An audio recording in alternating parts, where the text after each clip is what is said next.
ሰላም ፍቅር ጤና ይስጥልን ውድ የሀበጋር ክርክር መድረክ ቴሌቪዥን ፕሮግራም ተከታታይ ቤተሰቦቻችን እንደምን አላችሁ? ይህ ሀበጋር የተሰኘው የክርክር መድረክ የቴሌቪዥን ፕሮግራማችን ነው። በዋናነት እንግዲህ ለዛሬም በኢትዮጵያ የመድብለ ፖለቲካ ፓርቲ ዴሞክራሲያዊ እድገት ዋነኛው ፈተና መንግስት ነው ወይስ ውስጣዊ ችግሮች ናቸው በሚል ክርክር የምናደርግ ይሆናል። እንግዲህ ከኔ በስተግራ በኩል ያሉት አቶ ዳዊት አያሌው ዋነኛ ፈተና መንግስት ነው የሚለውን ሐሳብ በመደገፍ ክርክር ያደርጉልናል። እንዲሁም ደግሞ ከኔ በስተቀኝ በኩል ያሉት ዶክተር አየነው ብርሃኑ ዋነኛው ፈተና መንግስት ሳይሆን ውስጣዊ ችግር ነው ሲሉ ሐሳባቸውን፣ ምክንያታቸውን፣ ክርክራቸውን ሊያደርጉ ተሰይመዋል። በዋናነት እንግዲህ አቶ ዳዊት አያሌው የሥራ አመራርና መልካም አስተዳደር ባለሙያ ናቸው። ዶክተር አየነው ብርሃኑ በኮተቤ ትምህርት ዩኒቨርሲቲ የፖለቲካ ሳይንስ ረዳት ፕሮፌሰር ናቸው። አብራችሁ እንድትቆዩ የምጋብዛችሁ እኔ ጠበቃ አበባው አበበ ነኝ። በዋናነት በኢትዮጵያ የመድብለ ፖለቲካ ፓርቲ ዴሞክራሲያዊ እድገት ዋነኛ ፈተና መንግስት ነው ሲሉ ለመከራከር ወደ ተሰየሙት ወደ አቶ ዳዊት አያሌው የመጀመሪያ ጥያቄን አነሳለሁ። በዋናነት ያቀረቡትን ጽሑፍ አይቸው ነበረ። በቁጥር 5 ለዴሞክራሲና መድብለ ፓርቲ ፖለቲካ ስርዓት ግንባታ የመንግስት ሚና በሚለው ርዕስ ስር የዘውዳዊውን ስርዓት፣ የወታደራዊውን ስርዓት፣ የኢህአዴግን ስርዓት፣ የብልጽግና መራሹን ስርዓት አነጻጽረው ነበረ። የንጽጽሮትም ዋነኛ ሁኔታ ምንድን ነው? ህግ ማውጣትን በተመለከተ፣ ህግ ማስፈጸምን በተመለከተ፣ ህግ መተርጎምን በተመለከተ፣ ሪሶርስ በማሟላት ደረጃን በተመለከተ አነጻጽረው ነበርና የዘውዳዊውና የወታደራዊው መንግስት አሉታዊ እንጂ አዎንታዊ ገጽታ እንደሌላቸው አሳይተዋል። የኢህአዴግና የብልጽግና መንግስት ደግሞ አሉታዊም አዎንታዊም አይነት አበርክቶ እንዳለው አሳይተውናል። ይህ ከሆነ በህግ ማውጣት፣ በህግ ማስፈጸም፣ በህግ መተርጎም፣ ሪሶርስን በማዘጋጀት ተቋማትን በማደራጀት ደረጃ በዚህ አግባብ አዎንታዊ ውጤት ካለው ወይንም አዎንታዊ ገጽታ ካለው እንዴት ለክርክር የዚህ ተግዳሮት ምንጭ መንግስት ነው ሊሉ ቻሉ? የመድብለ ፖለቲካ ፓርቲ ስርዓትን ከማየታችን በፊት የፖለቲካ ፓርቲ ስርዓቶችን ስናይ በአራት ቢያንስ ዋና ዋና ነገሮች አሉ። አንደኛው ባለ አንድ ፖለቲካ ፓርቲ የምንለው፣ ሁለተኛው ደግሞ ዱዋል የምንለው የሁለት ፖለቲካ ፓርቲዎች ተሳትፎ ያለበት፣ ሶስተኛው ደግሞ የዶሚናንት ወይ ደግሞ የአንድ ፖለቲካ ፓርቲ የበላይነት የሚታይበት ስርዓት ሲሆን፣ አራተኛው ደግሞ የመድብለ ፓርቲ ወይም ደግሞ መልቲ ፓርቲ ሲስተም የሚባል በአራት አይነት የፖለቲካ ፓርቲዎች የሚመደቡበት ሁኔታ ነው ያለው ማለት ነው። ስለዚህ በኢትዮጵያ ያሉት የመንግስታት ባህሪያትን ከድሮ ጀምሮ ስናይ በዋናነት እንግዲህ ከዚህ በፊት በዘመነ መሳፍንት 1755 ከ1855 ጀምሮ ብናይ ከዛም በፊት እስከ ደርግ ስርዓት ድረስ ያለው የአፍሪካንም የኮንቲኔንቱን በአጠቃላይ አህጉሩን ስናይ የኢትዮጵያንም ጨምሮ ስናይ የእርስ በርስ አንዱ ሌላውን አሸንፎ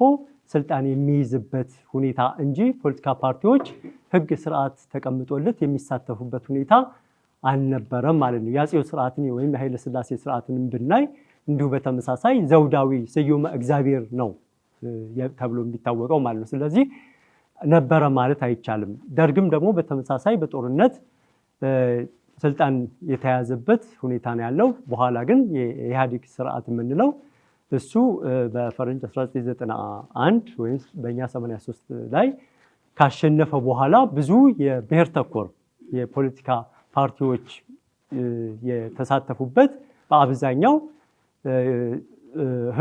የህገ መንግስት ተረቆለት የምርጫ ህጎች ተቀርጸው ምርጫ እንዲደረግ የተደረገበት ሁኔታ አለ። ከዚህ አንጻር አሁን ደግሞ ያለው የብልጽግና ስርዓት ከዛው ከኢህአዴግ ስርዓት የወጣ ነገር ግን ራሱን ደግሞ የለውጥ መንግስት የሚል በመሆኑ በኢህአዴግ ስርዓት ከህገ መንግስት ማርቀቅ የምርጫ ህጎችን ሌሎች መመሪያዎችን ከማዘጋጀት ምርጫ ቦርድ ከመቋቋም ጀምሮ ሌሎች አዎንታዊ ለፖለቲካ ፓርቲዎች ለምርጫ ቅስቀሳ የሚውል ሪሶርስ ከመመደብ አንጻርና ሌሎች ድጋፎችን በማድረግ ጉድለቶች አሉ ብሎ ያሰበውን ራሱን የብልጽግና መንግስት የለውጡ መንግስት ብሎ ነው የሚጠራው። ስለዚህ ሪፎርም ወይም የለውጥ ማሻሻያ ስራዎችን አዋጆችን በማሻሻል ተቋማትን እንደ ምርጫ ቦርድ የመሳሰሉትን ሌሎችን ተቋማትን መልሶ በማደራጀት የተሻለ ስራ በመስራት የመድብለ ፓርቲ ስርዓት በኢህአዴግ ስርዓት ተጀምሮ በብልጽግና የተጠናከረበት ሁኔታ አለ። ነገር ግን ይሄ ማለት ለመድብለ ፖለቲካ ፓርቲ ስርዓት በዋናነት በሚፈለገው ደረጃ ላይ አለ ማለት አይቻልም። አሁንም ከመንግስታት ባህሪያት ለረጅም ጊዜ የመቆየት የማሸነፍ ነገሮች ስላሉ አሁንም ብዙ የሚቀረው ነገር አለ። የአይዲያ የሚባለው 2007 ላይ እንደገለጸው ለዲሞክራሲና ኤሌክቶራል ሲስተም ላይ የሚሰራ ድርጅትና ሌሎች ጽሁፎች እንደሚያሳዩት የኢትዮጵያ የአፍሪካ ብዙ ጊዜ ዶሚናንት ፓርቲ ናቸው ነው የሚሉት። ከአራቱ ቅድም ከገለጽኳቸው ከአራቱ ዶሚናንት ነው፣ መልቲ ፓርቲ አይላቸውም። ነገር ግን እኛ በቁጥርም ቢሆን ከብሔር ተኮር ያሉ ፖለቲካ ፓርቲዎች በአብዛኛው ቢሳተፉበትም እነዚህን ከማደራጀት ህግ ከማውጣት አንጻር ግን ያሉት አዎንታዊ ነገሮች ስላሉ ምንድነው የተሻለ ነው የሚል ሐሳብ አለ። ነገር ግን ብዙ መሻሻል ያለባቸው ለምሳሌ ሪፕሬዘንታቲቭ የሆነ ውክልና ተመጣጣኝ ውክልና በማድረግ ረገድ ህጉን በማሻሻል ረገድ ይቀርዋል። እሱ የበላይነትን አዝልቆ ሊሄድ የሚችልበት የህግ ስርዓቶች እና ከማስፈጸም ሌሎች ተቋማትን ሪሶርስ አንጻር የዶሚናንት ፓርቲ እንዲሆን አድርጎ እንዲሄድ የሚያደርገው ሁኔታ ስላለ እጥረት አለበት። ይሄ ሲባል ግን ፖለቲካ ፓርቲዎች የራሳቸው የውስጥ ችግር የለባቸው ማለት አይደለም፣ አለባቸው። በዋናነት ነው የሚለው በዋናነት ትልቁን ኃላፊነት ምሳሌ ሰላም በአገሪቱ ከሌለ እነዚህ ተፎካካሪ ፓርቲዎች ሄደው እንቅስቃሴ ማድረግ አይችሉም። ስለዚህ መንግስት ግን ሁሉን ሪሶርስ የሚቆጣጠር ስለሆነ በፈለገው አግባብ ህግ በማውጣት ተቋማትን በማደራጀት አስፈጻሚ አካላቱን በማንቀሳቀስ እና ሌሎች አሉታዊ ተጽዕኖም ሊያሳድሩ በተቃዋሚ ፓርቲዎች የሚችሉ እርምጃዎችን በመውሰድ ዶሚናንት ፓርቲ ነው በአፍሪካ ያለው አይዲያ የሚባለው 2007 እንደገለጸው አውራ ፓርቲ ለ27 ዓመት ነው ፎር ኤግዛምፕል ወይም ምሳሌ የቆየው ማለት ነው። የብልጽግናም አናቅም እንግዲህ ማለት ነው። በዚህ ምክንያት ያሉት መንግስታት በዋናነት ፈተና ናቸው። ለሁለተኛው ተከራካሪያችን ጥያቄ የማነሳ ይሆናል። እንደው የውስጣዊ ችግሩ እንዳለ ይሁን፣ ግን መንግስት ቁርጠኝነት አለው ብለው ያምናሉ? የመድብለ ፖለቲካ ፓርቲ ስርዓትን በሀገሪቱ ለማስረጽ ወይንም ደግሞ ለመተግበር አንዱ ጥያቄ ነው ይሄ። ሌላኛው የህግ የአፈጻጸም የሪሶርስስ በዛ ደረጃ ተሟልቷል ብለው ይገምታሉ እርሶ እሳቸው እንዳነሱት? እኔ እንግዲህ ለኢትዮጵያ መድብለ ፓርቲ ስርዓት አለማደግ ዋናው ፈተና የፓርቲዎች የውስጥ ችግር ነው የሚል እምነት አለኝ። እንግዲህ የኢትዮጵያ ፖለቲካ ፓርቲዎች እንዴት ተወለዱ፣ እንዴት ተመሰረቱ ብለን ስንመለከት የኢትዮጵያ ፖለቲካ ፓርቲዎች ገዢ ፓርቲዎችን ጨምሮ ኢዲሞክራሲያዊ በሆነ ስርዓት ውስጥ በተለይ በ1960ዎቹ በኋላ ከአብዮቱ በኋላ የተመሰረቱ ናቸውና አብዛኛው የመንግስትን ስልጣን ለመያዝ የሚሞክሩት ወታደራዊ በሆነ መንገድ ነው። ለዚህ የኢትዮጵያ ፖለቲካ ፓርቲዎች ተወዳዳሪ ፖለቲካ ፓርቲዎች የዛው ታሪካዊ ሀሳብ ውስጥ የተወለዱ ስለሆኑ በሰላማዊ መንገድ የመንግስትን ስልጣን እንይዛለን የሚል እምነት የላቸውም። ከዚህ የተነሳ የተደራጀ የተቋም ብቃት የላቸውም። በግለሰቦች ጥላ ስር የተወለዱ ናቸው እነዚህ ፖለቲካ ፓርቲዎች። የግለሰብ ተጽዕኖ የሊቃን ተጽዕኖ የሚታይባቸው በተለይ የመስራቾቹ ሚና ጉልህ ሆኖ የሚታይበት መስራቾቹ ከፓርቲው ሲሰናበቱ ፓርቲው የሚከስምበት ወይም የሚሰነጠቅበት ወይም ወደ ሌላ ማህበር የሚቀየርበት ሁኔታዎች አሉ። ስለዚህ የግለሰቦች ድርጅቶች ናቸው ተብሎ ሊወሰዱ ይችላሉ። ስለዚህ ደካማ የሆነ ሚና አላቸው። በኢትዮጵያ ሚና ተጫውቷል በኢትዮጵያ የዲሞክራሲ ስርዓት እድገት ውስጥ። ሌላው የሚነሳው እንግዲህ አማራጭ ፖሊሲ ለህዝቡ ማቅረብ አለመቻል፣ የነሱ ክርክርና የመወዳደሪያ ጉዳዮች በመንግስት ህጸጽ የመንግስትን ችግር ብቻ በማውላት የመንግስትን ስልጣን ለመቆናጠጥ ከሚያደርጉት እንቅስቃሴ ውጪ ለህዝቡ ይበጃል፣ ይጠቅማል፣ ይሄን ህዝብ ከድህነት ያወጣል፣ ከፖለቲካ የሰለጠነ ፖለቲካ ያመጣል የሚሉ ፖሊሲ አማራጮችን የዓለም አቀፍ ችግሮች ጎልቶ ይታያሉ። ለዚህ ከመጀመሪያ ከነፃ አውጪነት ወደ ፖለቲካ ፓርቲ ያደጉ እና ወታደራዊ መንገዶች እንደ አማራጭ ጎን ለጎን ማስኬድ የሚፈልጉ ሰፊ ማህበረሰብ ድጋፍ የሌላቸው እንወክላለን ከሚሉት ማህበረሰብ ጋር ያላቸው ግንኙነት በጣም ደካማ መሆኑ በኢትዮጵያ ፖለቲካ ውስጥ ሚና እንዳይኖራቸው ቢኖራቸው ሚናቸው ዝቅ ያለ መሆኑን ማየት እንችላለን። እንግዲህ የሌሎች ሀገራትንም ልምድ ለማየት ከሞከርን በጣም ጠባብ በሆነ የፖለቲካ ምህዳር ውስጥ ተቃዋሚ ፓርቲዎች የመንግስትን ስልጣን የተቆናጠጡበት ወቅቶች አሉ። ለምሳሌ በቅርቡ በኬንያ የዊሊያም ሩቶን ማየት እንችላለን። በሴኔጋል፣ በጋምቢያ፣ በሜክሲኮ፣ በፖላንድ፣ በቬንዙዌላ ተቃዋሚ ፖለቲካ ፓርቲዎች ጠባብ በሆነ ምህዳር ውስጥ ኢዲሞክራሲያዊ ስርዓት ውስጥ አልፈው በተለያዩ ስልቶች በተለይ ትልቅ ጥምረት በመፍጠር የመንግስትን ስልጣን መቆናጠጥ ችሏል። ስለዚህ በኢትዮጵያ ፖለቲካ ፓርቲ የተቃዋሚ ፖለቲካ ፓርቲ ዋናው ችግር እርስ በርስ ተቀራርቦ ለህዝቡ ጠንካራ አማራጭ ሆነው ቀርቦ የመንግስትን ስልጣን ለመገዳደር የሚያደርጉት እንቅስቃሴ የለም።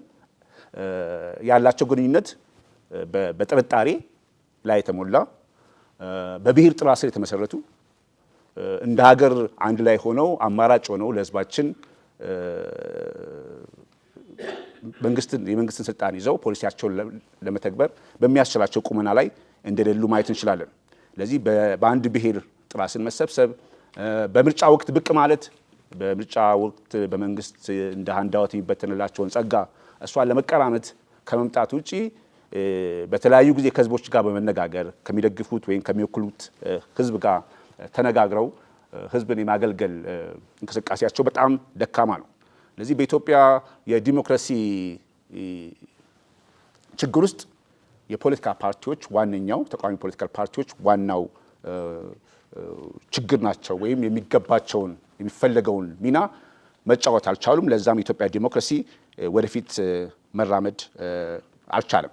ሌላው እንደ ደካማ ጎን የሚነሳው ቅድም ያነሳሁት የንግግር ባህል የመቀራረብ ባህል በኢትዮጵያ ፖለቲካ ስራ ውስጥ አለማደጉ፣ ከመንግስት ጋር መስራት ወይ መንግስትን መቃወም ብቻ ተቃዋሚ ያሰኛል ተብሎ ማመን እና ከመንግስት ጋር መቀራረብ ፈጽሞ ለተቃዋሚ ፖለቲካል ፓርቲ ትክክል እንዳልሆነ የሚታስብበት የመደራደር የመነጋገር ባህሎችን አለማሳደግና በዚህም የተነሳ ወደ አፍራሽ እና ቫዮለንት ወደሆነ ጤናማ ወዳልሆነ ፖለቲካ ስርዓት ውስጥ የመግባት ከገዢው ፓርቲ ጋር በተለያዩ ምክንያቶች አለመግባባት የተፈጠረበት ሁኔታ አለ። ሌላው ቅድም እንዳልኩት ኢትዮጵያ ውስጥ ያለው የፖለቲካ ፓርቲ ስርዓት የተበታተነ፣ አንደኛው ችግሩ በብሔር የመደራጀት፣ ሁለተኛው ደግሞ እንዲሁ በግለሰቦች ጥላ ስር የመሰባሰብ በግለሰቦች ካሪዝማ ወይም ግርማ ሞገስ ስር የመደበቅና ግለሰቦቹ ቅድም እንዳልኩት ከፓርቲው ሲሰናበቱ ፓርቲዎቹ በዛው የሚከስሙበት ወይም የሚሰነጠቁበት ሁኔታ እንዳለ ማየት እንችላለን። ለዚህ እነዚህ ዋና ዋና ምክንያቶች ናቸው ተብሎ ሊወሰዱ ይችላሉ። አመሰግናለሁ። ወደ ሁለተኛው ጥያቄ ማልፍ ይሆናል። እዚህ ላይ በነገራችን ላይ አቋርጦ ሀሳብን እርስ በርስ ማንሸራሸር ይቻላል በሁለታችሁ።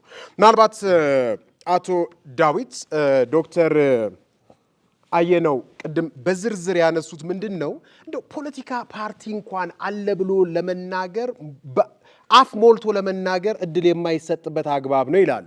ምክንያቱም ፖለቲካ ፓርቲዎቻችን የሚመጡት በራሱ ምርጫ አካባቢ እንዲሁም ደግሞ መንግስትን በመውቀስ መንግስትን በመቃወም ተቃዋሚ ፓርቲነታቸውን ለመናገር ወይ ለማሳመን ነው እንጂ የሚመጡት በዛ ደረጃ ተጨባጭ የሆኑ ፖሊሲዎች፣ አቅጣጫዎች እንዲሁም ደግሞ በማህበረሰቡ ቅቡልነት ኖሯቸው የሚመጡ አይደሉም። የብሔር ነፃ አውጪ ነን ብለው በሆነ ስብስብ የሚመጡ ናቸው። አንድ የሆነን ሰው ይሄ ሞገስ ያለውን ሰው ይዘው እሱ ስር ነው እንጂ የሚመጡት ለማህበረሰብ በዛ ደረጃ ፖሊሲ ይዘው ቀርበው የማህበረሰቡን ችግር ለመፍታት በሚያስችል መልኩ የሚመጡ አይደሉም። እንዴት ነው መንግስት በዚህ ደረጃ ችግር የሚሆነው? ራሳቸውስ ችግር አይደሉም የሚል ሀሳብ አንስተዋል። እርስዎ ምን ይላሉ? እንግዲህ በአንድ ግለሰብ፣ በቡድን፣ በድርጅት ሊሆን ይችላል ውስጣዊ ችግሮች የትኛውም ሀገር ላይ ባደጉ ሀገራትም ባላደጉም በየትኛውም ውስጣዊ ችግሮች ይኖራሉ። ችግር የሌለበት ዓለም አይደለም። ትልቁ ነገር ግን የአገር የማስተዳደር ትልቅ ኃላፊነት የተሰጠው መንግስት ነው። እንደ ሀገር ግን የተሰጠው ከምርጫ ስልጣንን ከመያዝ አንጻር በተለይ ማመቻቸት የሚገባው መንግስት ትልቅ ኃላፊነት ትልቅ ሚና አለበት። እነዚህ ሚናዎች በአግባቡ እየተወጣ አይደለም። አዎንታዊ ነገሮች ምሳሌ የሁለቱን ስርዓት የኢህአዴግና ብልጽግና ብናይ ቅድም በገለጽኩት ሁኔታ አሁንም ዋነኛ ፈተና የሆነባቸው የመንግስት ህግ ማውጣት ምሳሌ የህግ ማውጣት ብናይ ምሳሌም ለመድብለ ፓርቲ አንዱ ትልቁ አስተዋጽኦ ያደርጋል ተብሎ የሚታሰበው የተመጣጣኝ ውክልና ወይም ደግሞ ፕሮፖርሽናል ሪፕሬዘንታቲቭ የሚባል ባደጉ ሀገራት እነ ስዊድን፣ ጃፓን፣ ዴንማርክ ወዘተ የምንላቸው የተሻለ ዲሞክራሲ አለባቸው የሚባሉት ሀገራት ድሮ የአሸናፊ ብቻ ሁሉን ስልጣን ይይዛል የሚባለውን ለምሳሌ እሱ የመጣው ከብሪቲሽ ኮሎኒዎች አፍሪካ ሀገሮች እነሱን ይዘዋል። ኮመን ሎ የሚባሉት እነሱ ይሄንን አፕሮች ይከተላሉ ወይም ደግሞ የምርጫ ስርዓት ይከተላሉ። ሌሎች ግን ያደጉ የሚባሉ ሀገራት ለእያንዳንዱ ብሔር በድምፁ ባገኘው ፖለቲካ ፓርቲ ባገኘው ድምፅ መሰረት የስልጣን ቦታ የሚሰጥበት ሁኔታ ነው ያለው አሁን ዘመኑ የደረሰበት ማለት ነው። እንደ ጥያቄ ቦርቀቅ እንዳላረግበው ጥያቄን እንጂ ለምሳሌ 1997 ላይ የኢህአዴግ መንግስት እና የቅንጅት ለአንድነትና ለዲሞክራሲ የሚባለው ፓርቲ መሃል የነበረውን ነገር እንየው። ምርጫ ነበረ። አዲስ አበባ ላይ በዛ ደረጃ እንደው ሊያሸንፉ በሚችሉ መልኩ ሆነው መጡ። መጨረሻ ሜዳው ላይ ፈረሱም ይኸው ሜዳውም ይኸው ሲባሉ ምንድነው የምንሰማው? በውስጥ አለመግባባታቸው አንድ ችግር ወይንም ደግሞ መንግስት እንዲያረገብን ብለው ከሚወቅሱት ውጪ ምን ጠብ ያለ ነገር አለ? እንደ ማሳያ ያነሳሁት እንደው በምርጫ ሂደት የተሻለ እመርታ እንደው መድብለ ፖለቲካ ፓርቲ ስርዓትን ያሳየችን አንዱ መገለጫ እሷ ስለሆነች ከዛ በኋላስ ምን አየን? ምን አይነት አቋምስ ነበራቸው እነሱ? መንግስትስ ኖቢል ደጋፊዎቻቸው በዛ ደረጃ ሆ ብለው እንዲወጡ ሆ ብለው እንዲጠይቁ ድምጻቸው ስለሆነ የአንድም ሰው ድምጽ ዋጋ አለው ብለን የምናምን ስለሆነን ከዚህ አንፃር እንደው ቢያዩልን ጥሩ። እንግዲህ ያው መንግስት ትልቁ ሚና አለበት የሚለው እሱ እንዳለ ሆኖ አሁን ሚናውን ባለመወጣቱ እንጂ እነዚህ የፖለቲካ ፓርቲዎች ፖሊሲ የላቸውም ማለት አይደለም። ስብስቡንም ብናይ የተማሩ በጣም አሉ የሚባሉ ሰዎች ቢሆኑም እንደ ፓርቲ ግን ህጋዊ መንገድ ተመዝግበው ድርጅት የፖለቲካ ፓርቲ ድርጅቶች ናቸው። የተሻለ አቅም ሊባል የሚችል አገሪቱ ላይ አሉ ከሚባሉት ምሁራን ስብስብ ያለበት ነው። ስለዚህ ፖሊሲ የላቸውም ለሚባለው ፖሊሲ አላቸው። ነገር ግን ፖሊሲ የመንግስት አማራጭ ያላቸው ትንሽ ጥቂት ናቸው። የተጻፈ ግልጽ ርዕዮተ ዓለም ግልጽ ፖሊሲ አማራጭ ያላቸው በጣም ጥቂቶች ናቸው ኢትዮጵያ ውስጥ። ደግሞ መረሳትም የሌለበት ይሄ የስልጣን ውድድር ይመስለኛል። ውድድር ነው። መንግስት የሚገባውን ነገር ሊያደርግ ይችላል፣ ግን በር ከፍቶ ኑ ስልጣን ውሰዱ ብሎ መሄድ አይችልም። ይሄ የመንግስት የስልጣን ፉክክር ስለሆነ እና በቸርነት የሚደረግ ጉዳይ አይደለም ፖለቲካ ስልጣን በተለይ ባደጉ ሀገራት ውስጥና ያ መረሳት የለበትም ነው። መንግስት ቅድም እንደገለጽኩት የዶሚናንት ፓርቲ ሆኖ ነው መዝለቅ በባህሪው የሚፈልገው። ለስሙላ እነዚህ የፖለቲካ ፓርቲዎች እንዲደራጁ ከመደገፍ አንጻር ብዙ የሚቀረው ነገር አለ። ምሳሌ ብዙ የአባላት መሳደድ አለ። ድርጅቶች የሚገልጹት ድርጅታችን እንደዚህ ሆነ፣ መሪዎቻችን እንደዚህ ሆኑ፣ አባላት ደጋፊዎቻችን ታሰሩ። ያው በግልጽ እንደምናየው እስር ቤት ብዙ የቆዩበት ሁኔታ ነው ያለ። የማሳደድ ስራዎች ይሰራሉ። አንድ ጠንከር ያለ በግለሰብ ደረጃ ይሁን በፓርቲ ደረጃም ቢሆን እንደዛ ካለ መንግስት እስከዛ እርምጃ ድረስ የተወሰደበት ሀቅ ነው ያለው ማለት ነው። ስለዚህ ምንድነው ፖሊሲ የላቸውም? ፖሊሲ ያላቸው። ምክንያቱም ምርጫ ቦርድ እነዚህ ድርጅቶች ህጋዊ እውቅና ህጋዊ ሰውነት ሲሰጣቸው ዓላማ ፕሮግራም መቀረጽ አለበት ነው የሚለው የምርጫ ህጉ። ሳይኖራቸው እውቅና ይሰጣቸው አዋጁ የሚለው የምርጫ ህግ እንደዚያ ነው አላቸው። እንዲህ የላቸውም እየተባለ ፖለቲካ እነዚህ ተፎካካሪ ተቃዋሚ ፓርቲዎችን የማሳነስ አማራጭ እንትኖች አይደሉም እንዲባሉ የሚያስደርግ አይነት ትርክት እንጂ እነዚህ ፖሊሲ አላቸው የሚል ነው። ስለዚህ በመካከላቸው ይሄ ነው የሚባል የርዕዮተ ዓለም ልዩነት ወይም የፖሊሲ አማራጭ ልዩነት የለም። አላቸው መተባበር የሚችሉ አላቸው። ምክንያቱም ምሳሌ የኢህአዴግን ስርዓት ስናይ አብዮታዊ ዲሞክራሲ ነው። ሌሎች የሚከተሉት ደግሞ እንደ ኢዜማን ብንል እንደ ፕሮፌሰር ተከበሩ በየነ ጴጥሮስ የሚመርቱም ሶሻል ዲሞክራሲ ሌሎችም የየራሳቸው አላቸው፣ አማራጮች አሉ። ነገር ግን መንግስት እነሱን አሳንሶ በማየት እኔ ነኝ በሚል አይነት ዶሚናንት ሆኖ የመሄድ የመዝለቅ ፍላጎት እንጂ በአካዳሚክም በልምድም እነዚህ ሰዎች ፖሊሲ ፕሮግራም ለማዘጋጀት ድርጅቶቹ አቅም ሳይኖራቸው ቀርቶ አይደለም አላቸው በሚለው ለዶክተር አየነው ሁለተኛ ጥያቄን የማነሳ ይሆናል።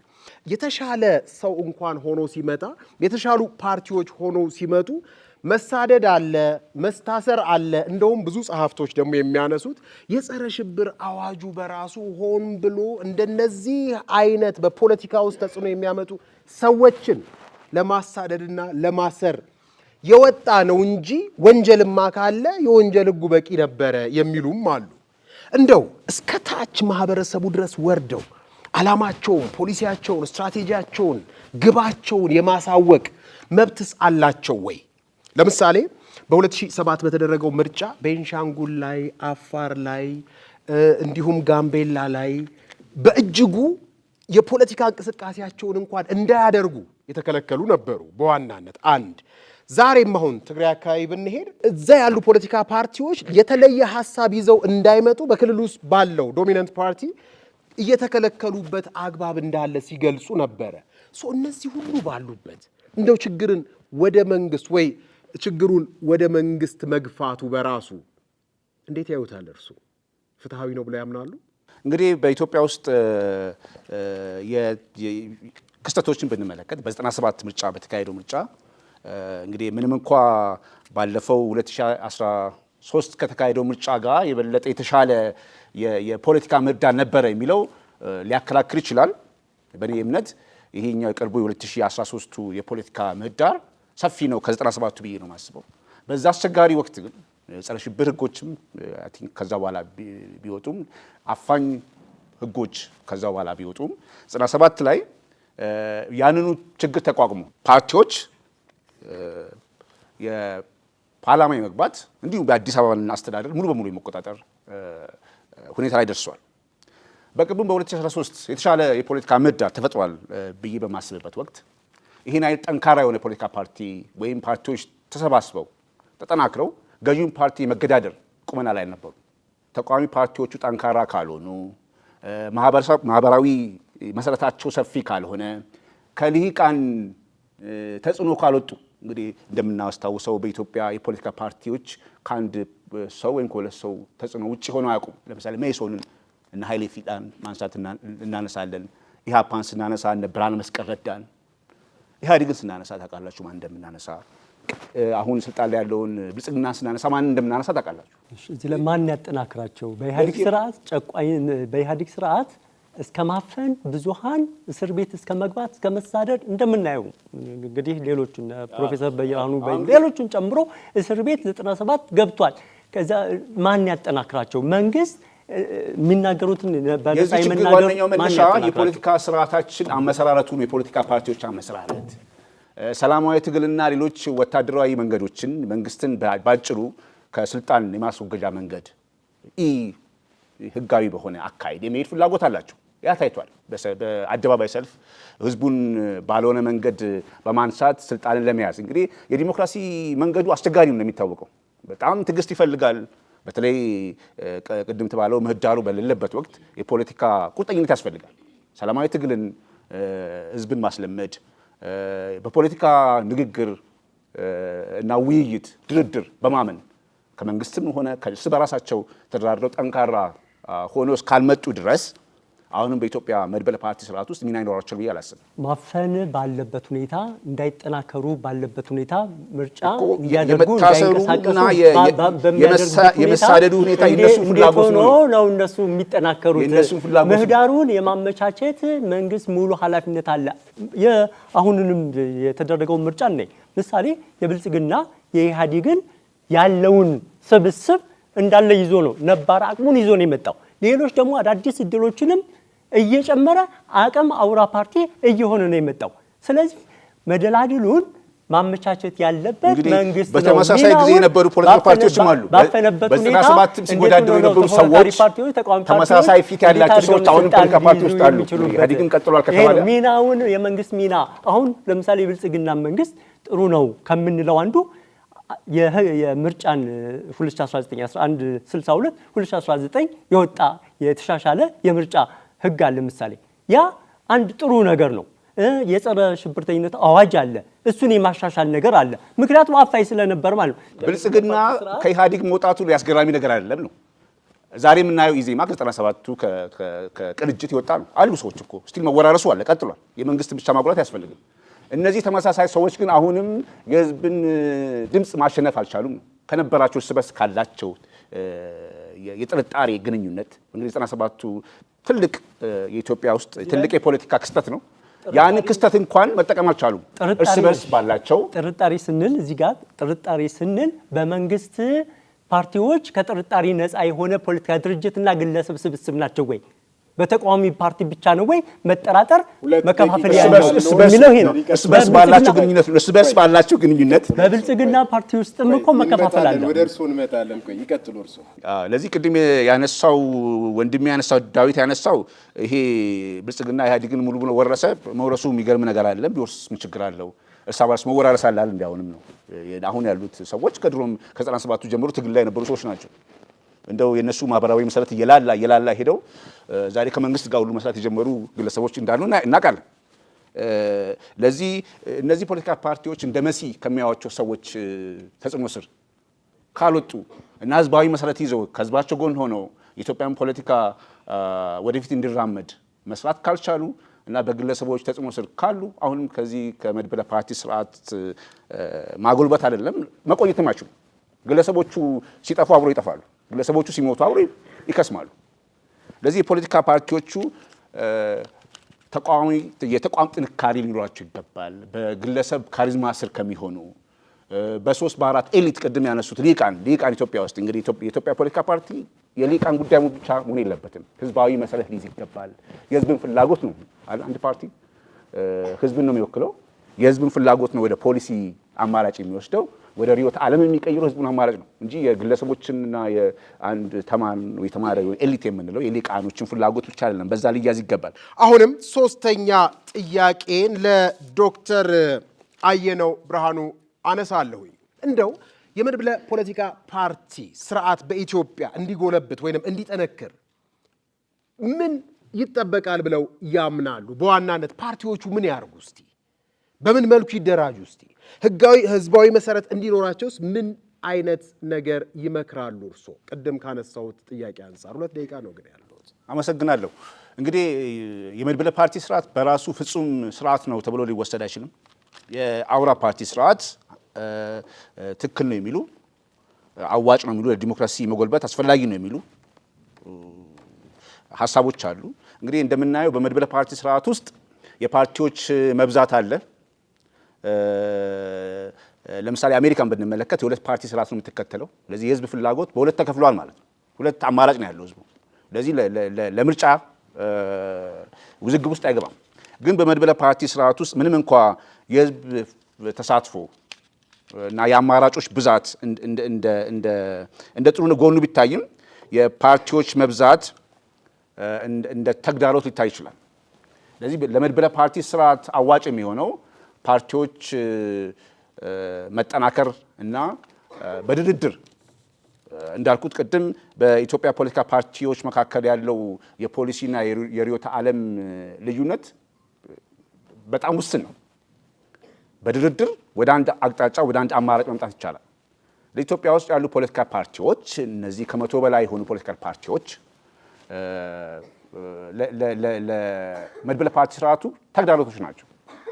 አንደኛ የህዝብን ድምፅ ይከፋፍላሉ።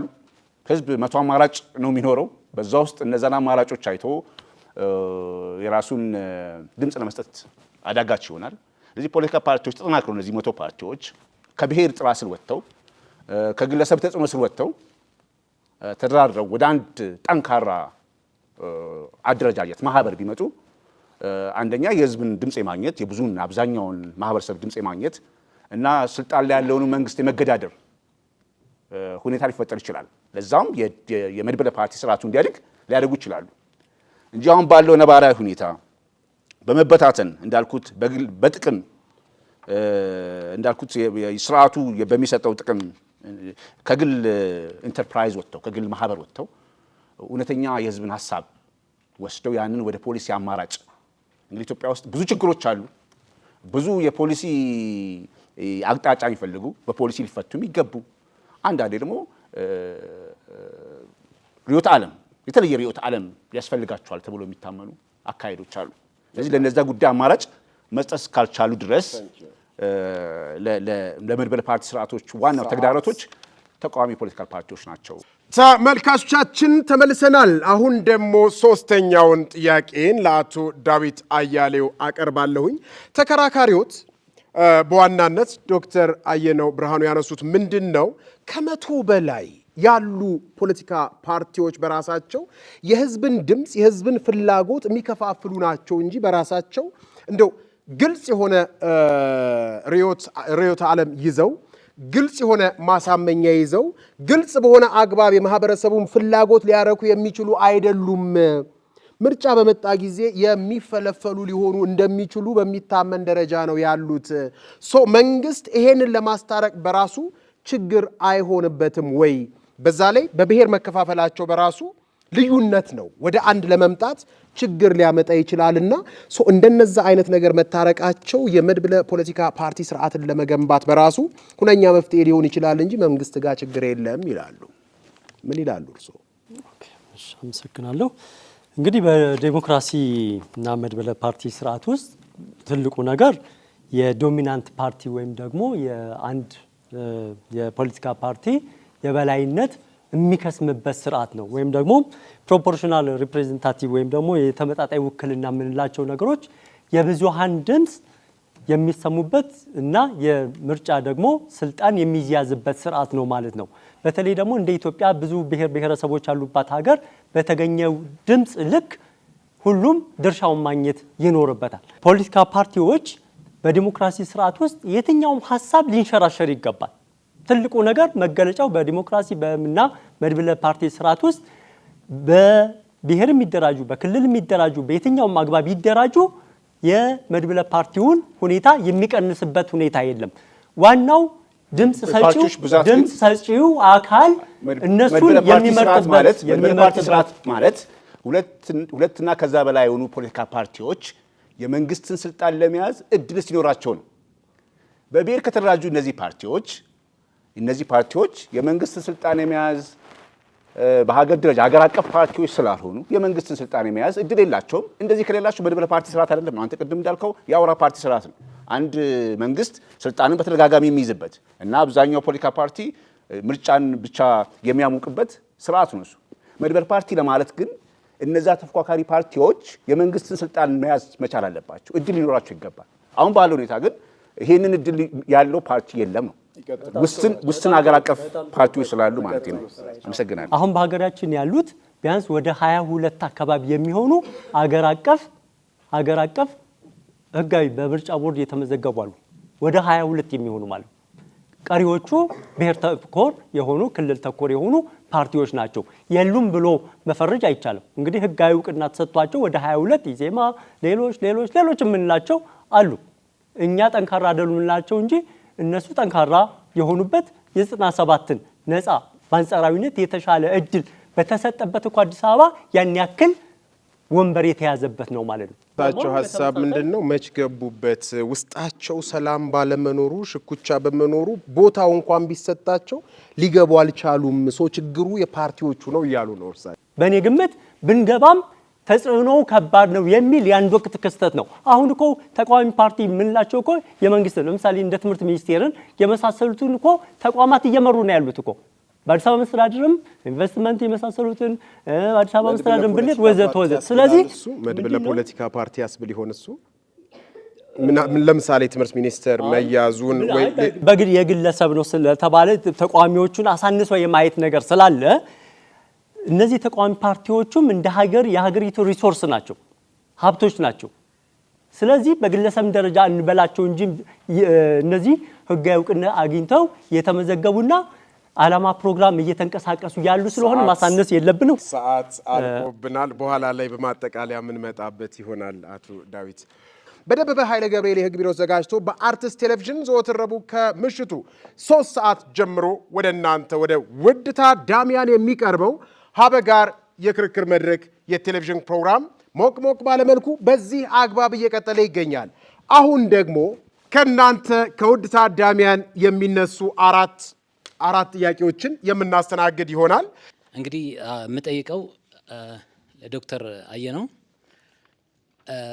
የውስጥ የፖለቲካ ፓርቲዎች ችግር ነው ከተባለ እንዲሁም ምህዳሩ ጥሩ ላይ ስለሚገኝ ነው ብለን ምናምን ከሆነ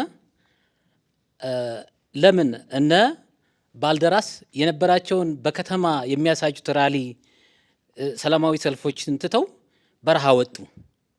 መንግስት ችግር የለበትም ወይ? የ2013 የተሻለ ነው ብለዋል ዶክተር አየነው እንደሰማሁት ምህዳሩ። ይህ ምህዳር እውን ትክክለኛ ተሻሽለዋል ወይ? ያለውን መንግስት ማመስገን እኔ መንግስት አሲሚሌሽን ፖሊሲ አልተከተለም ወይ? ኢዜማን ወደ ውስጡ አካተዋል፣ ሌሎችንም ዲዞልቭ አድርገዋል። ስለዚህ ብለው አያምኑም ወይ? የፓርቲዎች ችግር ነው ወይ ይሄ የፈጠረ ያለ መንግስት አስቻይ ሁኔታዎችን ፈጥሯል ብለው ያምናሉ ወይ? መልቲ ፓርቲ ሲስተም ወይም የፖለቲካ የመድብለ ፓርቲ ሲስተም እንደ ሀገራችን ኢትዮጵያ አለ ወይስ አለ ማለት እንችላለን ወይ? በአሁን ሰዓት ማለት ነው። የመድብለ ፓርቲ ስርዓት እንደ ኢትዮጵያ የተለያዩ የፖለቲካ ፓርቲዎች ሀሳባቸውን አንሸራሽረው መንግስት የሚሆኑበት ስርዓት እንዲፈጠር አስቻይ ሁኔታ አለ ወይ? እንግዲህ እነዚህ ፓርቲዎች ገና መንግስት ለመሆን ፍቃድ ወስደው በአዋጁ መሰረት እየተንቀሳቀሱ ነው ያሉት። ስለዚህ ህዝብ ጋር ለመድረስ ሀሳባቸው ለህዝብ መሸጥ አለባቸው። ያላቸውን ወደፊት ሀገሪቷን ወዴት መውሰድ እንዳለባቸው የተሻለውን ሀሳብ ለማቅረብ እየተንቀሳቀሱ ያሉ ናቸው። ለዚህ ደግሞ በዋናነት መንግስት ሁሉ ነገር በእጁ የሆነው መንግስት ለነዚህ መደላደልን መፍጠር አለበት። ለምሳሌ ሚዲያን በተመለከተ ሚዲያን እንደሚገባ የመንግስት ሚዲያ እነዚህ ፓርቲዎች ይጠቀማሉ ወይ? እነዚህ ፓርቲዎች ሚዲያን የማይጠቀሙ ከሆነ ሚዲያ እንዲጠቀሙ መንገድ የማይፈጠርላቸው ከሆነ በየት በኩል ነው ህዝብ ጋር የሚደርሱት? ፖሊሲዎች ለምሳሌ ጠንካራ የሆነ ፖሊሲ የላቸውም። ጠንካራ ፖሊሲ የሚከናወነው ወይም የሚተገበረው እኮ የፓርቲዎቹ እኩል ተጠቃሚነት የመንግስት ድጋፍ ሲያገኙ ነው እንጂ እንዴት ሰው እያሰርን አውራው የፖለቲካ ፓርቲ ሀሳብ መግለጽ ማንሸራሸር የሚችሉት ሰዎች አፍነን እነዛ አቅም የላቸውም ፖሊሲ የላቸውም ማለት አያስቸግርም ወይ? ጀርባ ላይ እከክ ስናክ ካልደረስ ነው በጣም ያናድደናል። አሁን ህዝቡ ጥያቄ የሆነበት መንግስት ገዢው ፓርቲ ራሱ የሚሰራው ስራ ፖሊሲ አውጥቶ የሚሰራው ስራ ሌላ ነው። ህዝቡ የሚጠይቀው ሌላ ነው። ገዢውስ ፓርቲ ጠንካራ ፖሊሲ አለው ብለው ያምናሉ? እኔ ልጠይቅ የፈለግኩት ማንኛውም ሰው የፈለገውን የፓርቲ አባል መሆን ይችላል። ለምሳሌ ያክል በራሴ ነው ማመጣውና በአንድ ሀገር ቦታ ላይ ሆኜ እኔ የገዢው ሰራተኛ ያለው የፓርቲ አባል ብሆን የሌላ ፓርቲ አባል ብሆን በተለያየ አጋጣሚ ጥያቄ ይጠይቃል። የዛ ፓርቲ አባል ነሽ፣ ግምገማም ሊሆን ይችላል። በስራ በስብሰባ መልክም ተጠርቼ ግምገማ የተለያየ ነገር ሊሰጥ ይችላል። ግን ሰው መብት አለ፣ የመምረጥም የፈለከውን ነገር የማድረግ መብት አለ ተብሎ አንተ ግን የዚህ አባል ነህ። በጓዳ በኩል የሚደረጉ ስራዎች እንዴት ነው ይሄ የፓርቲው የውስጥ ችግር ነው ሊባል የሚችለው? ሁሉንም ነገር አሁን መንግስት ላይ ነው እንላለን። የተለያዩ የፖለቲካ ፓርቲዎች አሉ። የአሸናፊው መንግስት አለ። የአሸናፊው መንግስት ከተቀመጠ በኋላ እነዛ ተቀናቃኝ ፓርቲዎች በጋራ መስራት አይችሉም ወይ?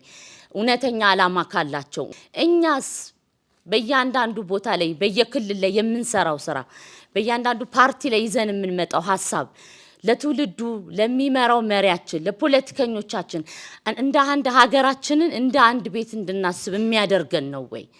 እንድንከባበር የሚያደርገን ነው ወይ? ሰላማችንን፣ ክብራችንን፣ አንድነታችንን የሚያስጠብቅልን ነው ወይ? ነው አንዱ አንዱን እየሸራረፈ አንዱ አንዱን እያጠላሸ ይሄን ሚዲያውን እየተጠቀምን እኛ ወድቀናልና አንዱ ይዞታል ቦታውን ብለን የምንሰራው ስራ ነው ወይ?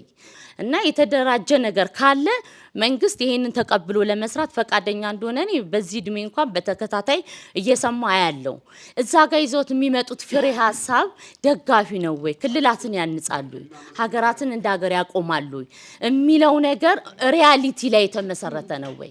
የመልቲ ፓርቲ ሲስተም ኢትዮጵያ ላይ ከልቸር ሆኖ እንዲመጣ የፖለቲካ ፓርቲዎች ያላቸው ሚና ምን ያህል ነው? ምክንያቱም የስክነት አጀንዳን የሚያራምዱ ናቸው ወይ? ስክነት አጀንዳ ስል ትውልድ ከነሱ ብዙ ነገር ይማራል። የሀሳብ አመንጪዎች ናቸው፣ ሀሳብ የሚያፈልቁ ናቸው። ሰው የሚገነባበትን ህይወት ለነገ የሚያመጡ ስለሆነ የስክነት አጀንዳን ያራምዳሉ ወይ የሚለው ላይ በደንብ ነው ሀሳብ እንድሰጡልኝ የሚፈልገው። ሁለተኛ ደግሞ ኢትዮጵያን እንደው የፉክክር ቤት እያደረጓት አይደሉም ወይ? ፖለቲከኛ የሚኖረው እኮ ለራሱ ሳይሆን ለሀገሩ ነው አይደል? የፖለቲከኛ ሀብት ገንዘብ ሌላ ምናምን ሳይሆን ህዝቡ ነው። ፖለቲካል ዩኒት የሚባለው ዜጋው ሲቲዝኑ ነውና ለዛ በጣም የሚያስብ ፓርቲ አለው የሚለውን ነው እሳቸው የምጠይቃቸው። የፓርቲዎች ቁጥር መብዛት ራሱ አንዱን ከና አይሆንም ወይ? ውስጣዊ ችግር ሆኖ አይነሳም ወይ የሚል ነው። አመሰግናለሁ። አራት ጥያቄዎች ምላሽ የሚሰጡበት ጊዜ ላይ ነው የምንገኘው። በክርክሬ እንዳነሳሁት ችግር በግለሰብ፣ በቡድን፣ በማህበረሰብ፣ በተቋም፣ በሀገር፣ በዓለም አቀፍ ደረጃ አለ። ከችግሮች ጋር ነው የምንኖረው፣ ከመፍትሄዎቹም ጋር ነው የምንኖረው። ስለዚህ ችግሩ በተቃዋሚ ፓርቲዎች ወይም ተፎካካሪ ፓርቲዎች የለም እየተባለ አይደለም። መንግስት ነው ዋነኛው ፈተና ነው እያልን ያለው። የፖለቲካ ፓርቲዎቹ ችግር የለባቸውም አይደለም። ሁሉን ስልጣን የያዘው ሁሉን ሪሶርስ ወይም ሀብት በሚያንቀሳቀስበት ሁኔታ እንኳ መንግስት በርካታ ችግሮችን ነው እየፈጸመ የሚገኘው፣ ሲፈጽም የነበረው ማለት ነው። ተግዳሮት የሚሆነው ይሄ ነው። በዋናነት ግን ምንድነው ዋነኛ ይሄን ነገር ሚና መወጣት ያለበት? ምሳሌ የሰላም እጦት ዛሬ እኮ በሰላም ወጥቶ በሰላም መግባት እኮ ፈተና የሆነበት ነው። ኢኮኖሚያዊ ማህበራዊ ሁኔታዎችን እንኳን መወከወል በጣም አስቸጋሪ፣ ወጥቶ መግባት አስቸጋሪ የሆነበት ነው። ይሄ ደግሞ የመንግስት ዋነኛ የመጀመሪያ ኃላፊነት ነው ማለት ነው። ስለዚህ ይሄንን ኃላፊነት በዋናነት ማመቻቸት ያለበት አለማሳደድ፣ ተቋማት እንዲጠናከሩ የማድረግ ምቹ ህግ። ምሳሌ የኛ ምርጫ ህግ አንቀጽ 4(1) ላይ የሚለው ዊነርስ ቴክስ ኦል ነው የሚለው፣ አሸናፊ ሁሉንም ይወስዳል ነው የሚለው። ይሄ ያረጀበት ነው። በብሪቴንና የብሪቲሽ ኮሎኒስት የሆኑት የአፍሪካ ሀገሮች የሚከተሉበት ፕሬዚደንሻል ደግሞ ፕሬዝዳንታዊ ምርጫ ካናዳ፣ አሜሪካ ወዘተ ባሉት ሀገራት እየተተገበረ ያለ ነው ለፓርላማ ምርጫ። የኛ ግን ሲቪል ሎ ወይም ደግሞ ኮንቲኔንታል ሎ የምንላቸው የሚከተሉት በአብዛኛው የተመጣጣኝ ውክልና ወይ ደግሞ ፕሮፖርሽናል ሪፕሬዘንታቲቭ ነው የሚባለው። ያደጉ ሀገራት ስዊድን፣ ሌሎች ስካንዲናቪያ፣ ዌስተርን ምንላቸው ነገሮች እየተከተሉ ያሉት አሁን ወደዚህ ደረጃ ሆቷል። በእኛ ሀገር ሁኔታ ደግሞ የብሔር ብዙ ያለበት ሀገር ነው። ሰው ባገኘው ድምፅ ሂሳብ ተሰልቶ መገኘት መሰጠት አለበት ለማለት ነው። ሁለተኛው የፖለቲካ ፓርቲዎች ሚና ሴክሬት አጀንዳ አላቸው ወደሚል ይመስለኛል ጥያቄው። እንግዲህ እኔ እስከማውቀው ምርጫ ቦርድም ዓላማ ፕሮግራም ተቀርጾ ነው እየተንቀሳቀሱ ያሉት። እድሉን ባገኙት የምርጫ ፕሮግራማቸውን በሚያስተዋውቁትም ጊዜ እንደሰማ ነው ፕሮግራም አይዲያዎች በማህበራዊ ኢኮኖሚ ፖለቲካ ሁኔታዎች ነው እያቀረቡ ያሉት። ስለዚህ እንደ ትርክት ግን ምንድነው ተቃዋሚ ፓርቲዎች አማራጭ ፖሊሲ እንደሌላቸው እየተደረገ የማሳነስ ሁኔታ ነው። ምናልባትም እኮ ከመንግስት በግለሰብ ደረጃ ይሁን በፓርቲም ደረጃ የተሻለ ነገር ያላቸው ተቋማት የሚሆኑበት ሁኔታ አለ። ግን ማነቆ በጣም በርካታ ነው የሚለው ነው። በነገራችን ላይ እኮ እነዚህ በሌሎች ሀገሮችም ልምድ ብናይ እኮ እነዚህ ፓርቲዎች እያደጉ ሄደው እኮ ነው ነገ እኮ ተኪ አካል እኮ ሀገራችን ትፈልጋለች። ሌሎችም ስልጣን እየያዙ ያሉት ተፎካካሪ እየሆኑ ነው። ስለዚህ ለስልጣን ለመያዝ ብቻ አይደለም አብረው ለመስራት ሚና ፍላጎት ያላቸው አሉ። ግን ተጽዕኖ ዋናው ችግሩ መንግስት ጋር ስላለ ነው የሚለውና የብሔር ተኮር ክልል ተኮር ፓርቲዎች አሉ። እንደ ዲሞክራሲ ስርዓት ማንኛውም ሐሳብ በብሔርም ይሁን በክልልም ተደራጅቶ መምጣት ችግር የለውም። ዋናው መራጩ ህዝብ ነው ምርጫውን እድሉን የሚሰጣቸው፣ መነሳቱ ችግር የለውም። ነገር ግን በክልል ለሚደራጀው በክልላዊ ነገር ስልጣን ሊይዝ ይችላል። እንደ ሀገር አቀፍ ደግሞ የሚወዳደረው እንደ ሀገር አቀፍ ይሆናል። ነገር ግን እንደ ዲሞክራሲ ስርዓት ማንኛውንም ሀሳብ ማስተናገድ ችግር የለውም። በድምፅ ህዝቡ የሚፈልገውን እየመረጠ በሂደት እየከሰመ ወደሚፈለገው የመምጣት የሚችልበት በሀገራዊ ለምሳሌ ዌስት እና ራይት ዊንግ የሚባሉ ነገሮች ስላሉ በዛም ቢደራጅ ይሆናል። ግን ማንኛውም ሀሳብ በዲሞክራሲ ስርዓት መስተናገድ አለበት ነው። መንግስትን ማመቻቸት እውቅና መስጠት ያለበት ይሄንን ነው። ምርጫ ህጉ ላይ ግን አሸናፊ ሁሉን ይወስዳል የምትል ዊነርስ ቴክስ ኦል ምርጫ ህጉ ላይ አንቀጽ 4(1) ላይ በእኛ ህግ ተደንግጓል። ይሄ ግን ዘመናዊ አይደለም። ከብሪቲሽ ከድሮ አስተሳሰብ የመጣ ነው። ለፕሬዚደንሻል ካናዳ፣ አሜሪካ ወዘተ ያሉት ለነሱ የሚጠቀሙበት ነው። እንደ ሲቪል ሎ ካንትሪዎች ግን ፕሮፖርሽናል ሪፕሬዘንታቲቭ የምንለው ግን ዘመናዊ የሚባል ነው የሚለው መውሰድ አለብን። እንግዲህ የዲሞክራሲ ስርዓትን የመድብለ ፓርቲን እናጎለብታለን እያል ቁጥሩን እኛ መወሰን የለብንም። ፍላጎቶች መስተናገድ አለባቸው። መራጩ ህዝብ ነው። ሳይመረጥ ሲቀር ምንድነው ያንን ስልጣን እያጣ መሄድ ያለበት። በሂደት እንደንትን 2-3 ሰብሰብ ብለው ያሉ ቢመጡ የተሻለ ነው። ነገር ግን እኛ አንገድበውም ነው። እኛም መገደብ የለብንም። በዲሞክራሲ ስርዓት በመድብለ ፓርቲ ስርዓት አማራጭ ሀሳቦች ብዙ እስከመጡ ድረስ ልናስተናግድ ይገባል የሚል ነገር ያለ።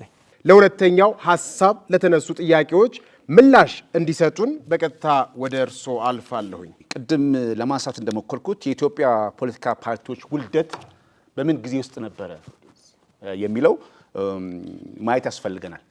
በተለይ አብዛኛው ፓርቲ የነፃ አውጪነት ሀሳቡን ሳይተው ከነፃ አውጪነት ወደ ፓርቲነት ከዛም አልፎ እንደምናየው ደግሞ ከፓርቲነት ወደ ነፃ አውጪነት የሄደበት ሁኔታ አለ። ይሄ ምንድነው? የፖለቲካ ባህላችን ነው። እንደሚታወቀው የሰላማዊ ትግል አስቸጋሪ ሊሆን ይችላል። አልጋ በአልጋ ላይሆን ይችላል። ብዙ የተዳደለ አካሄድ ላይሆን ይችላል። ግን ይሄንን ረጅም ጊዜ የሚፈጅ የፖለቲካ ሂደት ትተው ባጭሩ አሁን መንግስትን መጣል የሚቻለው በትጥቅ ትግል ነው የሚል እምነት ነው ያለው በአብዛኛው ፖለቲካ ፓርቲ ውስጥ ማለት ነው። ቢኮዝ የኛ የፖለቲካ የተለመደው አካሄድ በታሪክ የለመድነው አንዱ መንግስት ሌላውን መንግስት የሚጥልበት መንገድ ትክክለኛውና ብቸኛው መንገድ ተደርጎ የተቆጠረው እና በታሪክ የወረስነው ጠባሳ ይሄ የትጥቅ ትግል ነው። ለዚህ ሰላማዊ አማራጭን እንደ እውነተኛው መንገድ አለመከተል፣ ከልብ አለመከተል፣ ለይስሙላ ለምርጫ መወዳደር እና ምርጫው በሆነ መንገድ ትክክል አይደለም የሚያዋጣው ሰላማዊ ይሄ ወታደራዊ ትግል ነው የትጥቅ ትግል ነው በሚል የተለያዩ ፓርቲዎች ወደ ትጥቅ ትግል ይገቡበታል። በተመሳሳይ ደግሞ ከትጥቅ ትግል አያዋጣም ብለው ይኸው ከዚህ ከመንግስት ጋር የሚሰሩ ፓርቲዎች አሉ፣ ተፎካካሪ ፓርቲዎች። ትጥቅ ትግል አብቅቷል፣ የትጥቅ ትግል ከፍተኛ ዋጋ አስከፍሏል።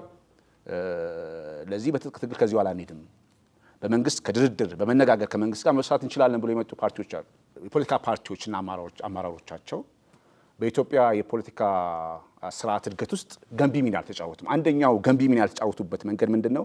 እርስ በርስ የመጠላለፍ ጥላሸት የመቀባባት እና መሪዎችን የማዋረድ በብሔር ፖለቲካ ውስጥ ገብቶ ሌላውን የብሔር ተወካይ አድርጎ ማየት አሁንም በታሪካችን በባህላችን ያልተገባ አካሄድ ነው ብዬ አስባለሁ።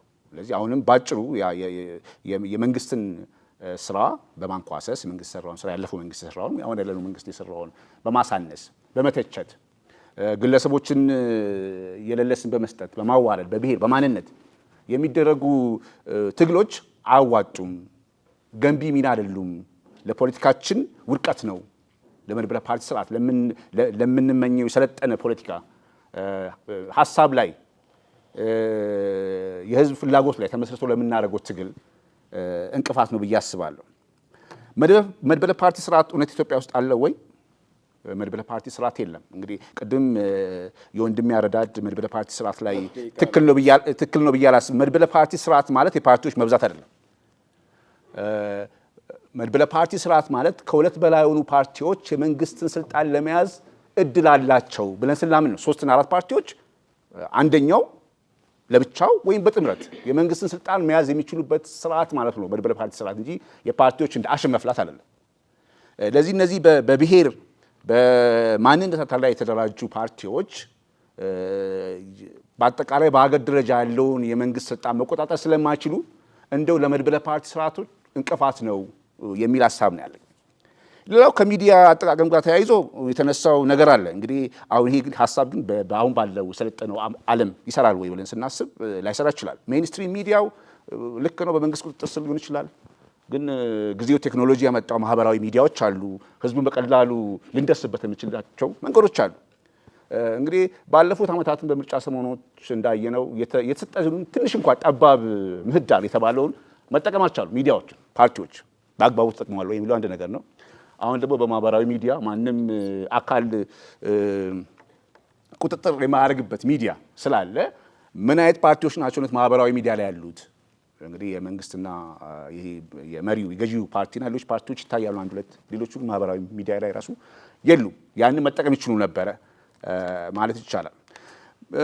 መንግስት ድጋፍ ለፓርቲዎች ማድረግ አለበት ወይ የሚለው ላይ ራሴም ሪዘርቬሽን አለኝ፣ ጥርጣሬ አለኝ። መንግስት ለተወዳዳሪ ፖለቲካ ፓርቲዎች ድጋፍ ማድረግ አለበት ወይ? አንደኛው ለፓርቲዎች መብዛትም ዋናው ምክንያት መንግስት ለእነዚህ ፓርቲዎች የሚሰጠው የገንዘብ ድጋፍ ነው። ለዚህ ነው እንግዲህ አሁን ፓርቲዎች መለስተኛ ሱቅ ሆነዋል። ከመንግስት በምርጫ ሰሞን ይመጣሉ፣ ያችን ብር ይወስዳሉ፣ ይጠፋሉ። ከዛ በኋላ እናያቸው። ኤኒዌይ ሜይንስትሪም ሚዲያው በመንግስት ቁጥጥር ልጅ ቢሆንም አሁን ባለው ምህዳር የግል ሚዲያዎች አሉ፣ የማህበራዊ ሚዲያዎች እንዳሸን ፈልተዋል። ያንን የመጠቀም ተነሳሽነት ካለ ህዝባችንን መድረስ ይቻላል። ዋናው የገዢው የተቃዋሚ ፓርቲዎች የቁርጠኝነት የአቅም ውስንነት ነው የሚል ግምት አለኝ። እንግዲህ ያው የመድብለ ፓርቲ ስርዓት አንደኛው ችግርም ሊሆን የሚችለው መንግስትን ስልጣን የሚይዘው የገዢ ፓርቲ ሊሆን ይችላል። እንግዲህ በዋናነት የችግሩ መነሻዎችን ነው የምናየው ባለው ይሄ ሲምፕል ኬስ ግን የአንድ አባል የሰብአዊ መብት ጥሰት በአንድ አባል ላይ በአንድ ፓርቲ ፖለቲካ አባል ላይ የሚደረግ ሰብአዊ መብት ጥሰት አጠቃላይ የፖለቲካ ፓርቲዎችን ሚና ያቀጭጫል የሚል ግምት የለኝም። የዲሞክራሲያዊ መብታን ሊያጠባ አልቻለም። ህልውና መስራት ማለት ህልውና ነው አይደል? አንድ ኢትዮጵያዊ እኮ በዛ ሰብአዊ መብት ጥሰት ውስጥ በዛ በጠበበ ምህዳር ውስጥ ሌሎች ተቃዋሚ ፓርቲዎች ተደራጅተው አንድ ላይ መጥተው የመንግስት ስልጣን ይዘዋል። ያ ብቸኛው እና ዋነኛው ችግር መሆን የለበትም። ዋነኛው የኢትዮጵያን የተፎካካሪ ፓርቲዎች ስልጣን የመያዝ ብቃት ያሳነሳል ብዬ አላስብም። ተግዳሮቶች ሊኖሩ ይችላሉ፣ ግን ስቲል በዛ ምህዳር ውስጥ አልፈው የመንግስትን ስልጣን ላይ መጥተው ያስተዳደሩ ተቃዋሚ ፖለቲካ ፓርቲዎች አሉ።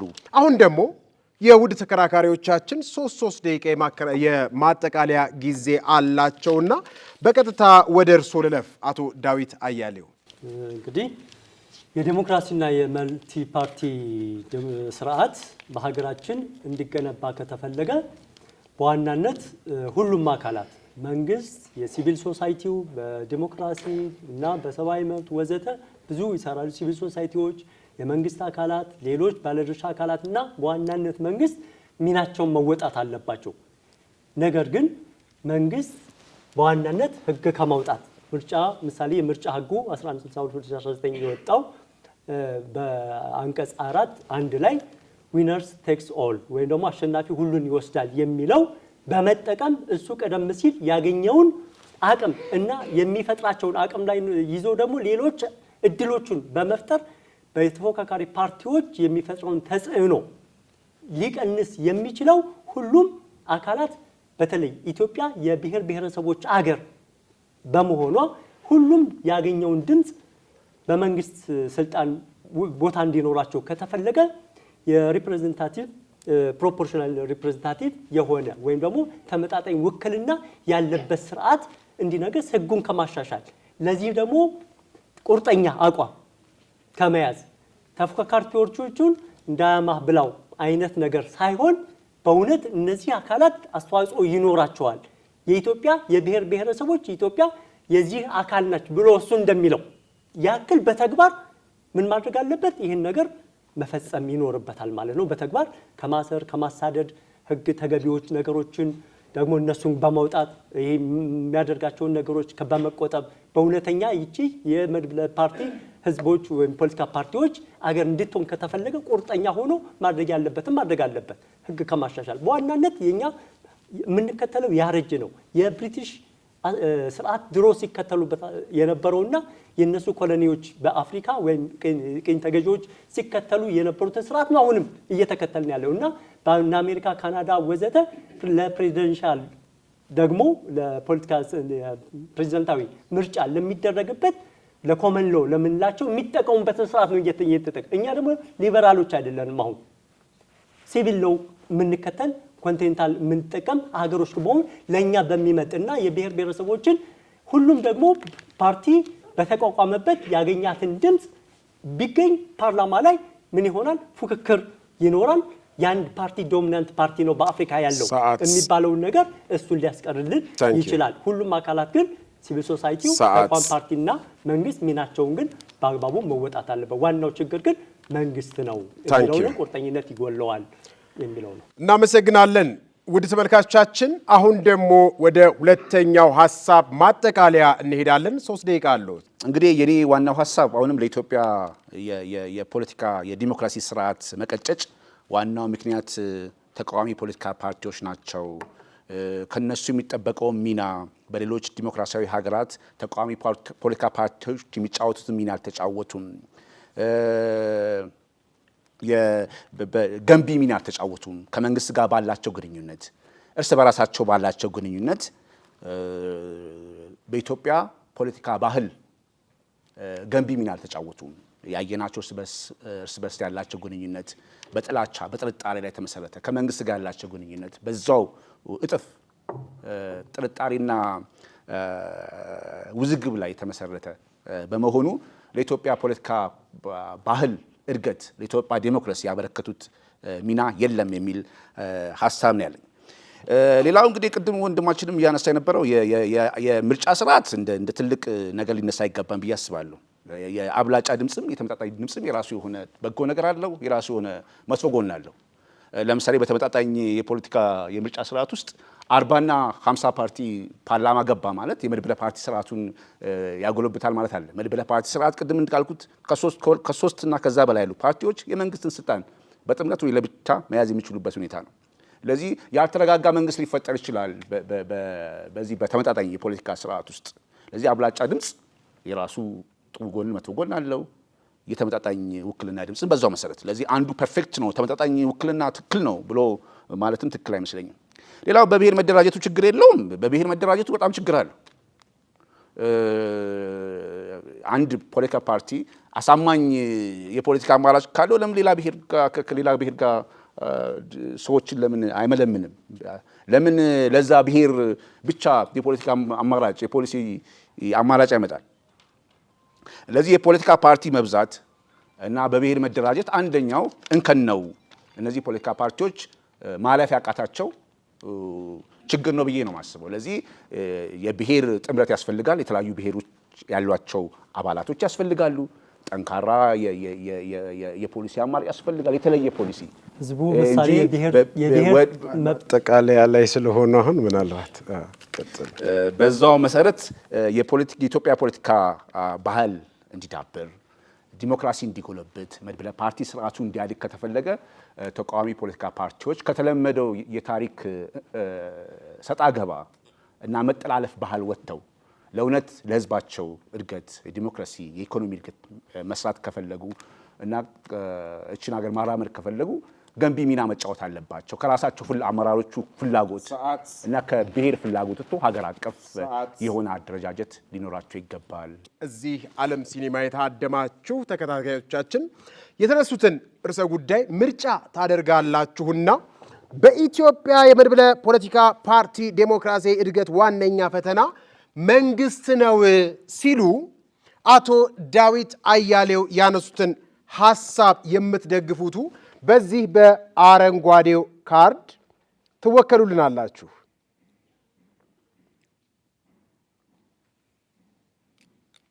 በኢትዮጵያ የመድብለ ፖለቲካ ፓርቲ ዴሞክራሲ እድገት ዋነኛ ፈተና መንግስት ሳይሆን የፓርቲዎች ውስጣዊ ችግር ነው የምትሉ